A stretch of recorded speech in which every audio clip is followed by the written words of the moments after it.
व्यासाय विष्णुरूपाय व्यासरूपाय विष्णवे नमो वै ब्रह्मनिधये वासिष्ठाय नमो नमः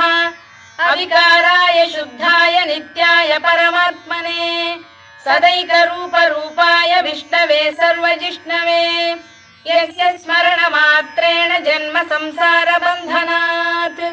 विमुच्यते नमस्तस्मै विष्णवे प्रभविष्णवे ॐ नमो विष्णवे प्रभविष्णवे श्रीवैशम्पायन उवाच श्रुत्वा धर्मानशेषेण पावनानि च सर्वशः युधिष्ठिरः शान्तनवम् पुनरेवाभ्यभाषत युधिष्ठिर उवाच किमेकम् दैवतम् लोके किं वाप्येकम् परायणम् स्तुवन्तः कङ्कमर्चन्तः प्राप्नुयुर्मानवा शुभम् को धर्मः सर्वधर्माणाम् भवतः